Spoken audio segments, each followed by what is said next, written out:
Beautiful. Welcome back. Kicking off hour number 2 here on Hurrdat Sports Live. That's DBM Ravi Lulla, presented by Centris Federal Credit Union. We are joined now by Brian Christopherson, Husker247. What's up, BC? Oh, not a lot. How you guys doing? B Sizzle. How we doing, buddy? Doing great. Hey, let me ask you something, my little philosophical friend. Okay.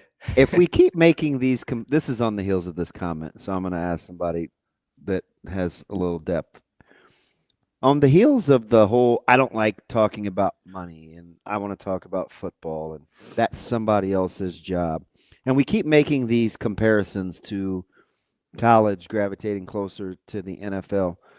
How quickly before you think the players learn and understand you do not concern yourself with what other people in the locker room are doing or they're getting, because that is a huge component of the professional ranks that makes it work.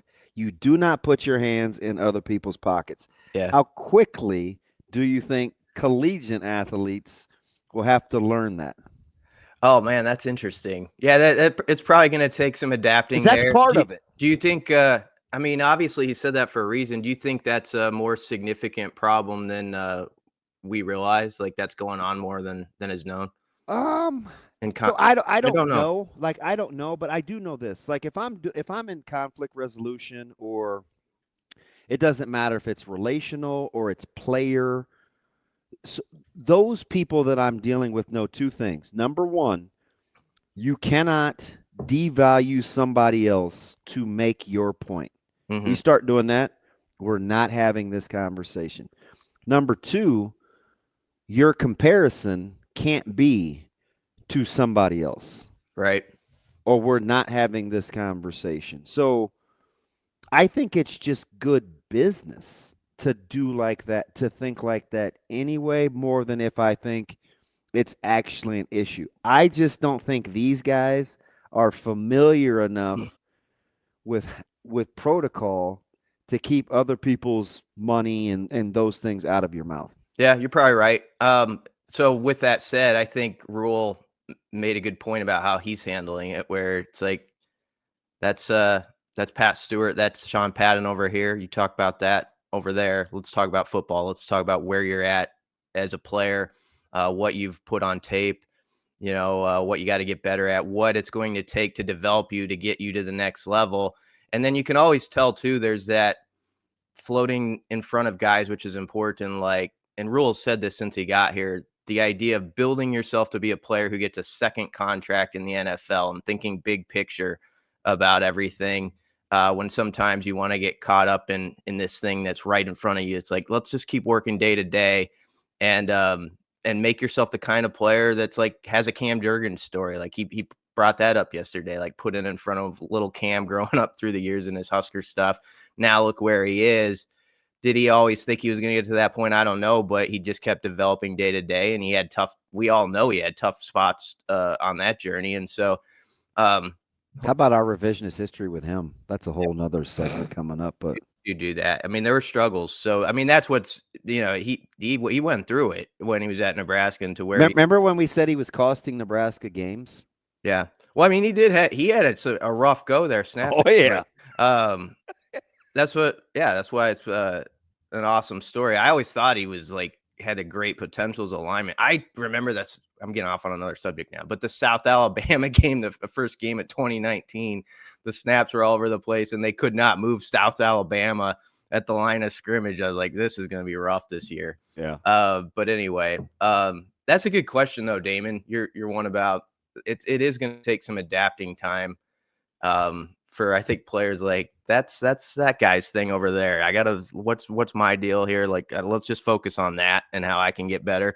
And because I think people will misconstrue what he said. I don't think Jalen Lloyd is having a conversation with a sit down talking about Ja'Cory Barney. Mm-hmm. What I think he's talking about is, if Marty Brown or Jalen Lloyd goes to Okie State and he's not gonna say to Gundy, hey, over at Nebraska, blank, or Andrew Marshall isn't gonna come to Nebraska and say, hey, over at Miami, they Like they have to get out of that and just talk about, hey, what do I need to do to be slotted here? I mean, maybe it leaks into. I just know Emmett's not, or Ives isn't worried about what Emmett's making. You know what I mean? Right. So I don't think it's like that as much as the totality of what it takes to be on this football team as a functional player. Yeah, I agree. And I mean, what's a word that Rules used a lot this spring? It or at least at the start was gratitude when he would talk about, the Marcus Watson, Trent type guys who came here. Obviously he didn't have the same resources at Georgia Southern. And that's just a player who's thankful for his opportunity. And like, man, you're getting 21 meals a week and all this stuff. So I do think that's a component too, when they're looking at guys. It's like, who's processing this sort of in the right way, where that's not going to be as big a factor. Some of what you're talking about. BC, I want to change gears here on you a little bit. We were talking before you came on here about which sides of the football and which positions specifically kind of get benefit of the doubt. It seems like the offense, at least in this particular offseason, has gotten a lot of the benefit of the doubt over the defense. A, do you agree? And B, why do you think that is? Yeah, they maybe have. Let me think about this. The offense has more guys where, and maybe this is the reason, they have more guys where you could probably, like, if you said, take the 2-deep quiz right now, everybody, like who's where, maybe you could do that. And maybe because of that, there's some of that thought. I do think there's some uncertainty, and this isn't a bad thing, but like because of how little like John Butler talked about stuff of like the back seven. And so I got the sense that they feel really good about how they're tracking. Like the comment that sticks out most to me was John Butler talking about how he would occasionally ask Phil Snow, like, okay, you've been with defenses for 4 decades. How's this one tracking right now with this compared to maybe back then at this thing that you did? And he's been getting good reviews, and you could tell that made him feel good about the road they're on.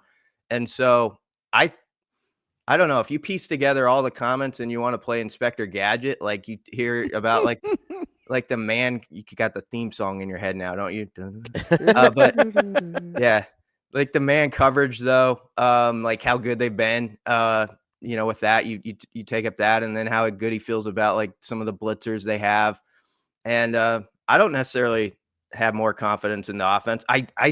I think it's maybe because people think they can name off more of with certainty what it looks like at certain spots, but that doesn't mean they're in better shape. We just think we know who's going to play. So yeah, and I think that factors into why maybe that comes off that way when you're a little more sure. But even though I disagreed at the end, I love the way your colleague put it. Shafe said, and I would have actually thrown in Holgerson too. So I'll ask you this because it didn't come up. Is there a Dana Holgerson equivalent defensively on that staff that gets the benefit of the doubt due to his track record? And then Shafe said, well, who's the Dylan Raiola and the Emmett Johnson of the defense? Now, when we landed the plane, there are several Emmett Johnsons, in my opinion, right? Javen Wright, Marquise Buford, Malcolm Hart. So, I mean, guys that have had short windows of kind of brief success. But at the end of the day, as the biggest Emmett Johnson cheerleader amongst the three of us, he still only had 1 touchdown last year. So I just find it interesting that all of a sudden in a room in which we had all this consternation and hand-wringing, that now it's like, oh, he's a given. He's the given. Yeah. I'm like, there's several of those guys on the defense. And if I get inside Dylan's numbers without understanding that he has a tremendous talent, we're still 71%, which is incredible. Don't get me wrong there. But we're 13 to 11 TDs to interception. Like, there's plenty of room for growth, right? Yep. But when you combine all those things, it's like and I'm not mad about it. I'm just trying to figure out why they get the grace. I think it is the Holgerson effect is a large part of it. That's kind of where I land. You know what? He's so part of it is not just that he has such a resume where people can look back, be like, okay, I like this offense. I remember him, people here still think about like his Oklahoma State offense when he was with Gundy, like, Yeah. And he's got just a way of communicating what's going on over there that people around here really appreciate. And so the whole thing works together. With the Wisconsin game last year, like I put that on the other day, and you watch like how he had them on ice skates on the drive where they went up like 34-10 on early in the third quarter. There's like this 7-play drive that's just a piece of beauty. Where they're getting layups all over the place, where he has Wisconsin going one way and Nebraska's going the other. So I think it's that thought, like, man, they're really going to build up off of, like, I was encouraged by those last few games, and there was more rhythm, it felt like, and you could tell there was just a little bit more optimism from the players themselves on that side of the ball at the end of the year. That's got to be way better, right? And I think that's why people are maybe, in the offseason saying, okay, the offense maybe a little ahead of defense or whatever. But I don't know. I don't know that they are. I think it's been a pretty back and forth, and it sounds like the defense at certain coverage situations has been probably won their share or more. So I think you hit on both of the things that I was going to say about the benefit of the doubt. One was you teed it up for this hapless, lifeless hitter over here, BC. You just throw him a meatball. One was I still might pop it up. You're like a guy in the Twins lineup. You're saying, Ravi, you're like a guy that's like 110, which still have you batting fifth. Anyway, go on. I'm your Byron Buxton. No, the one was I think we just know more of the names that we think for sure are going to play, whether we're right or not. I mean, yep. It seems like we just feel more comfortable with it. And second, we like Dana better than we like John Butler at this point. We just, I mean, that's it, right? Like that's. I'll add one more. Who do we think is more talented than Dylan? I mean, nobody. We look at Dylan, but I do have one comp. Yeah. Of physical traits that we still want to see. Williams. I think DeShawn Singleton. Oh, is pretty talented. There's way more in there than what we've seen, and I think Dylan is way talented, and there's still more in there. The thing about Dylan that I like is he's mastered the harder stuff. The leadership, the charisma, the how to attack your craft. Like, because for competitive people, your craft matters to you. And it clearly matters to Dylan. He's way ahead in that regard. So I get where he gets the set apart. But there are a few other guys over there that, I mean, Keona Davis. I mean, if you just want to go way talented. If you just want to go by recruiting, Williams and Nwaneri is the closest corollary. Yeah. And he's talented. Hyper talented guy, 5-star, just unquestioned in terms of when he was coming out of high school as, hey, this guy has the goods. You know what it is, BC? What if it's just as simple as it's harder to be good defensive? It's harder to be better defensively than it is offensively. Do you believe that? I don't know. I don't know if I do or not, but that could be the case. There's more guys on. You think it's harder? You think it's easier to be good on offense? Yeah, I think it's easier to be good on offense. I think it's easier to scheme up being good on offense if you've got a guy like Dana Holgorsen. And the rules help you. I think it's really hard to be consistently good on defense. Even the last couple of years when we've statistically had good defenses, right, BC? Where you look at and you still have this like, oh, God, we can't get off the field on third down, or we give up all these third and long. Like, it's really, really hard to be good on defense, even when statistically you're a top 25 defense in the country the last 2 years. Yeah, I mean, that's a good point because they've had really good numbers, and there's always something where you're like, no, that's not enough, when Damon was talking about DeShawn, that was really interesting to me because he's a good example. Like on the defensive side of the ball, you talk about a guy that, I mean, some people were down on him last year. And I kept thinking like, man, he had a tough injury to come back from. And there was another setback in the middle of that. And I did wonder how much that impacted him even last season. And so I agree with you on him that we have not seen close to what he's capable of, because I can remember previous coaches like that guy is legit. Like he's a big time player, like a draft type player. And I think there's some people sleeping on that idea. So if he takes a big step, there's some guys, Damon, I've wondered about that are veterans in that back end. They got to step up too. Oh yeah, pressure's definitely on, BC. Yeah. I talk like you. Yeah, pressure's definitely on. There are no givens. But I feel encouraged about what I've heard on the defensive side, and I know there's guys we're not talking about that are going to be important on that with that group, and you're right. Like I heard your last segment. I appreciate that you don't want to go out of your way to talk about like Caleb, but Caleb's in the mix. Caleb's going to be a factor. Donnie, Mari Sanders, they put up front yesterday. That tells you something. He's having a good spring. There's a lot of guys back there where you say, if this guy doesn't have an answer, I would think this guy over there can have an answer and help us out. So there's options, and I think I think they're deeper on that side than offense, but I could be wrong on that. I don't know, but that's a good discussion though. Which side do people feel better about? And I think it does go back to the coordinator, like just the way they talk about it. I don't like one better over the other, but Holgerson's just sort of has that track record and that personality that probably contributes to our thinking on this. Yeah. So, I just go back, and this is, and it's totally not a blame game. I think we just have to be able to pull back from an optics standpoint, right? And I think Illinois, all right, was it offense or was it defense? It's a team game. I'm a coach, so I don't like to point sides at the ball. But Nebraska did have a chance to go up 3 scores in that game twice with the ball, go up 3 scores. Ohio State looked incredibly poor offensively for the bulk of that game.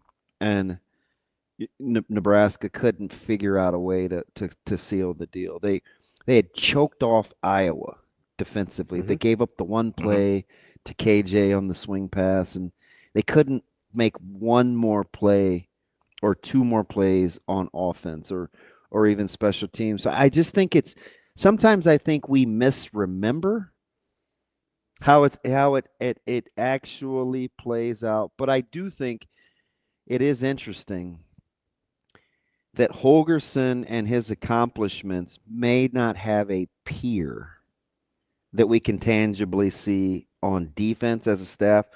But Ravi finally said something smart yesterday when he said, you know what? What if it's just as simple as we understand offense better than we understand the nuances of defense? And I was like, you know what? I think there's a lot to that. There's probably a lot to that. We understand watching offense better than we do defense. Yeah, that's definitely true. I mean, the defense talked about these various things they're going to do, on third down and add some concepts. And that's even when the season starts, whatever change ups they make there or how they've evolved will sort of miss some of us, probably guys like me. Like we won't understand completely what we're even seeing on some of the tweaks they've made, because I do think what Ravi said is accurate. Like offense, it's just like that computes to our brains here. Yeah, I mean it's and this is I put myself in this category too, because especially with football, but it happens in football, it happens in basketball. Like we're trained to watch the ball. If you're just a spectator and you're not either a former player or didn't coach or like haven't had a reason not to watch the ball, right? Like because you have to have a specific reason not to watch the ball. And right? It's funny listening to him set this up, even doing as a color analyst. Do you know what I never watch? The ball. The ball. Right? But you have a different background where you've been trained. You have reasons not to. I never watch the ball. If you're just growing up loving a sport, like, yeah, you may get into the weeds at some point. Like I started getting into the weeds with basketball when I was pretty young because I was just fascinated by all the off-ball movement. But even then, I was still mostly watching offense. But unless you have a reason not to, you watch the ball. That's That's how 99% of the population watches sports. And so, A, we're gravitating towards offense in the first place. And B, I do think there's just so many intricacies on defense in terms of what they're supposed to do versus what it ends up looking like, that if you don't know what they were supposed to be doing in the first place, it's really easy to get it wrong. Yeah, and they've kept it vague to their. I didn't expect otherwise, but it's been very, very general. And I actually have more curiosity about what they're going to bust out on defense in some certain situations than the other side of the ball. But I also think it's sorry, not to cut you off there. No. I also think it's way more likely that something cannot go the way it was supposed to on defense and someone made an incredible play that you still get a positive result than for that to happen on offense. Mm-hmm. Like That's yeah. Like things can go exactly the way you wanted it to on defense, and you get a bad result, and vice versa. Nothing could have gone right, and then Ndamukong Suh or Levante David do something crazy, and you get a great result, and you're like, oh my God, incredible defense, right? Like, so that's part of it too. Is offense? I think the results more closely resemble how the play went. Yeah. It's Who do funny. you guys? Who do you guys? I'll grade film BC, and it'll be it'll be a 2 or less yard gain, right? And I think now, guys, listen, if he doesn't make that play, we're in trouble. Yeah, we did something bad. Yeah, right. exactly. So I get what he's saying, but I quietly like BC. I like how Butler said something, and I think he spoke last week when he said, I'm watching the growth of development, and then I look at kind of where the offense is and their evolution and their growth. I thought it was really understated. What he was saying was, hey, we don't want to just be dominant and not have those guys be good. So it's pretty important that I gauge when I want to talk about where we are, I have to look at where they are too without making any sweeping judgments. Like, I think he's very cognizant of staying in the moment when he's watching this defense. Yeah, there's no question to me. I think he thinks it's been tracking at a good speed. The D line, he said that is going to developing that is going to take into the summer and into training camp. But I think that was expected going in, and I think they've just been ultra encouraged by like the back seven, and it's not just all those defensive backs we talk about. It's the linebacker spots where, he said we have a 3 deep at 2 of the spots. And, obviously the Jacob Bauer story emerged over the last week publicly. And so, there's things like that are happening behind the scenes. I was trying to think, I was going to ask you guys who you think, like, if you had to pick like one wild card on defense, like if this guy really like just takes it up a notch, that changes my opinion. I was thinking about that question. Someone asked me that the other day and I'm thinking about it. On defense? Yeah, defense. I'll give you one. I mean, okay. I'll give you Javen Wright. Yeah. Yeah. Who's mine? Mine. Van Poppel. No. Oh, sorry. Keona Davis. Keona Davis. Yeah. If Keona Davis is who I think he can be, then it's a total game changer on that side of the ball. When I grew up, I couldn't decide if I wanted to look like Keona Davis or Quentin Ives. Keona might be too big for me. I don't want to shop for clothes like that. But he has a fantastic frame. If not, I'd probably take Ives. Davis's frame is incredible. Who'd you land on, BC? See, maybe this is a more in the weeds pick. Brunson and I were talking about like a guy like Elijah Judy, just a veteran. Like if he's, I know people kind of pass by him a little bit more, and I get it for other names, but I think of like that guy, like, man, if he was just really stout this year in his role, like I'm not talking about even dominance, but there's certain guys like that at each level. I think about like if they're just solid and a do your job guy, that does change my outlook about how I feel about the depth picture. So that's why it's an interesting question to me, because I think both those names guys gave apply, and then you can get into a guy like Judy. And so that's where the defense, you can really spin your wheels for a while thinking about all the moving parts and what it can be and have some optimism about it. You know who's a big Judy guy? Who? Versal. I like Judy. He loves that. So BC, I think it's funny that I think a lot of it depends on what you want the defense to look like this year, right? Because I think if you want the defensive line to look like it did last year, where Ty Robinson and Nash were like super solid and hyper consistent and you knew what you were going to get out of them, then I think Elijah Judy makes a lot of sense, right? Because we kind of feel like we might get that from Van Poppel, and you need another guy like an Elijah Judy to do that as well. I think of it as, hey, I want the thing that I've been missing for however many years at Nebraska is big, explosive, disruptive, just game-wrecking plays. And so I think Keona Davis, I think Vincent Shavers, I think Willis McGahee. See, that's funny because I'm talking to my buddy at the same time, and Shavers was a comp I gave yesterday for maybe Emmett Johnson. No, for Dylan. Oh, for Dylan, yeah, hyper Dylan. talented. Yeah, mm-hmm. I think Shavers is. I think he's super talented. Is the Dylan comp, and my partner in crime agrees. Like, I feel like I get the whole back end discussion of the benefit of the doubt, but man, defense has some guys in very similar spots where if they peak, It could It could be really, really good. Yeah, my more headline name than Judy, not to knock Judy, but would be McGahee. Yeah. I've said it on here before. Like, you talk about a guy with the almost plays, that's him. Javen Wright, same way, 2 years ago. Javen Wright, plenty of those. And so he just can't practice a ton yet. So, but he knows everything. Like, you ask the guys on the back end who they trust, is Buddha. Yeah, it is definitely Buddha.